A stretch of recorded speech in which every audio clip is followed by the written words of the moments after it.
Kalian pernah nggak sih ngerasain di dalam suatu hubungan di mana komunikasi tuh udah nggak berjalan dengan baik, di mana kalian udah ngerasa nggak nyaman untuk ngomong satu sama lain, dan akhirnya kalian berantem setiap harinya dari masalah yang kecil, sepele, sampai masalah yang besar.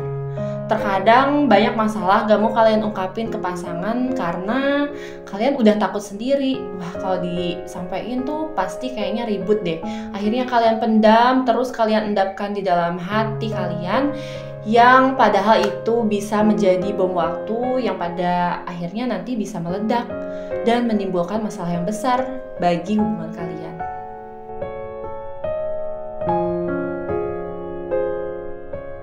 Komunikasi dan emosi, dua hal yang berkaitan erat di dalam hubungan, terutama di dalam hubungan pernikahan. Karena ketika emosi, terkadang banyak sekali kalimat-kalimat dan kata-kata yang keluar yang sebetulnya tidak diinginkan oleh kita.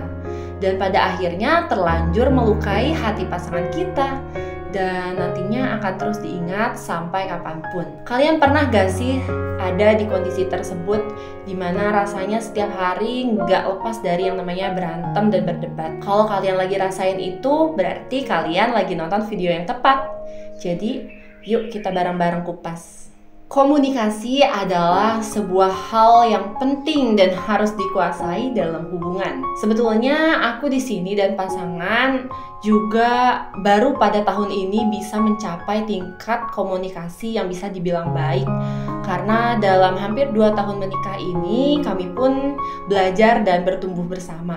It's okay kok kalau semisal kalian masih belum memiliki komunikasi yang baik dengan pasangan, atau mungkin kalian ngerasa komunikasi kalian kayaknya bermasalah dan gak bisa diperbaiki lagi.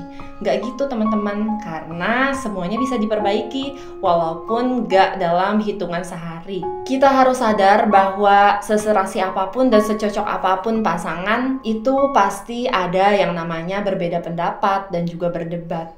Itu hal yang wajar kok. Terus gimana caranya kita mengatasi agar tidak menjadi masalah yang menumpuk dan akhirnya meledak menjadi masalah yang besar? Yang pertama harus kalian lakukan yaitu tetap tenang, tidak terpancing emosi, tahan ego kalian, dan sadari bahwa setiap orang memiliki hak dan butuh ruangnya sendiri-sendiri. Jadi semisal ada nih tipe orang yang ketika emosi sama pasangan itu dia lebih memilih menyendiri terlebih dahulu.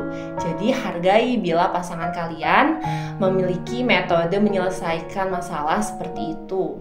Setelah keduanya tenang, merasa sudah sedikit baik-baik saja, mulailah membuka obrolan dengan diskusi dengan kepala dingin pastinya, dan jangan lupa perhatikan intonasi.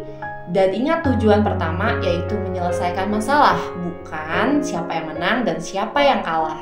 Kita harus ingat bahwa komunikasi adalah tentang mengutarakan apa yang kita rasakan, dan juga kita bisa menerima dan mengerti apa yang orang lain rasakan. Poin yang ketiga yaitu one problem at one time. Maksudnya kita harus menyelesaikan masalah itu satu persatu. Jadi dalam satu waktu ya udah satu masalah yang diselesaikan, jangan sampai ditumpuk dan dijadikan satu, karena nanti akhirnya ketika diskusi pasangan ataupun kita akan mengungkit masalah ini dan itu yang akhirnya nggak memecahkan solusi, malah akan memperburuk suasana. Poin selanjutnya, validasi perasaan pasangan kalian masing-masing.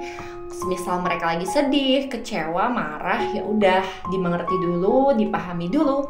Setelah itu sampaikanlah kemauan masing-masing. Kalau misalkan kayaknya aku ngerasa kamu kurang waktu deh buat aku, ya udah jadinya kita gimana dan sebagainya. Akhirnya ditemukanlah jalan tengahnya. Itulah tadi beberapa cara yang bisa kalian gunakan ketika kalian sedang berdebat ataupun bertengkar dengan pasangan kalian masing-masing. Pahami bahwa memperbaiki hubungan, memperbaiki pola komunikasi, dan juga mengontrol emosi itu tidak bisa dilakukan dalam waktu 1 ataupun 2 hari. Jadi tetap bersabar dan semangat memperbaiki komunikasi. Dan ingat bahwa beberapa cara tadi tidak bisa dilakukan oleh satu pihak saja, jadi harus dilakukan oleh kedua belah pihak. Semoga hubungan kita semua tetap ada dalam kualitas dan juga value yang baik. Terima kasih sudah menonton video ini.